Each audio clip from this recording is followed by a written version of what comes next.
أنت الكريم أنت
والذي همته تنتهي الى خير لا الى قدر طيب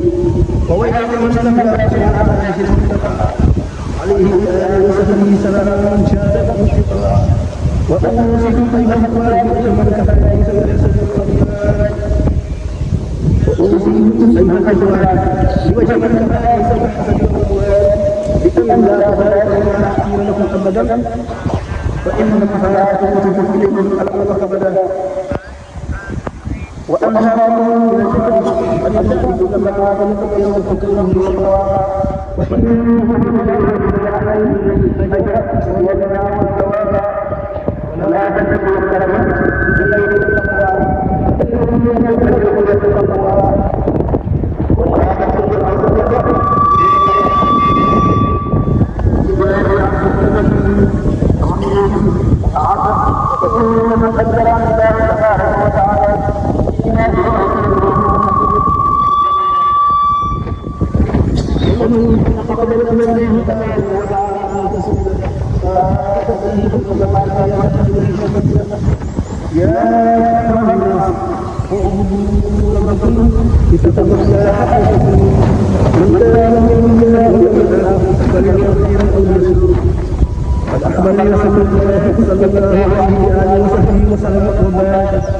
أن من دار بأمته قبل موته فإنه يشفع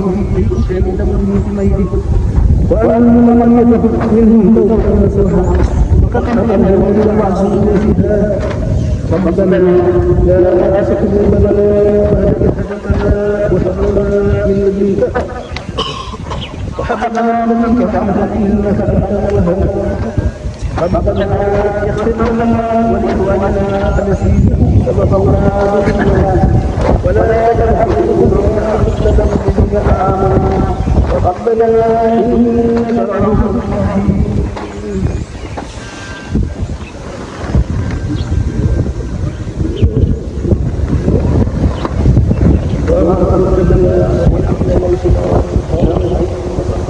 الحمد لله الذي يهدي الدين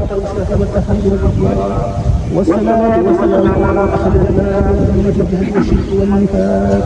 والأملاك سيدنا ومولانا محمد وعلى آله وصحبه وعلى آله وصحبه أما بعد فهذا يوم باكر ولنا فيه شيء في فاحمد الله تبارك وتعالى على ما شهد به المصطفى إليه سلام جميل وإن هذا اليوم أمركم وشهد العز بفضل من جاء بفترة ومن شكر الله على طاعته فإنه يغفر وإنه يغفر ما يطيب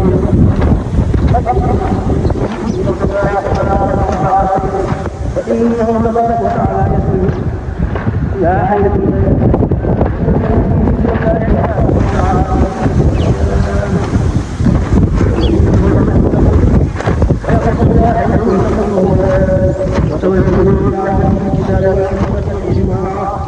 إن الله تبارك وتعالى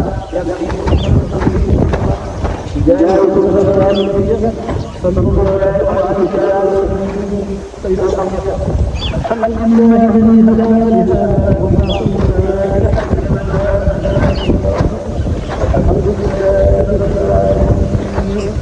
الحمد لله رب العالمين الحمد لله رب العالمين الحمد لله رب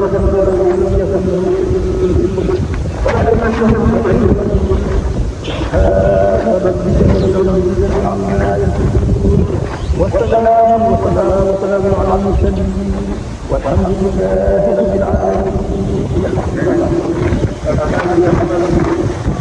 Murid Sadikh TV yow mii di seetaan looy xaar abonné ci Murid Sadikh TV ndax diine la ñor te diine ko tax a jóg ndeysaan kon nii rek la ñuy abonné laalal fi ñu bit abonné te nga laal ko ndax nga jot suñuy vidéo te bul fàttee mooy tax ñu xam ne vidéo bi neex na la kon Murid Sadikh TV information yu leer rek ndeysaan yow mii bëgg information bu leer dawal gaaw abonné ci Murid Sadikh TV.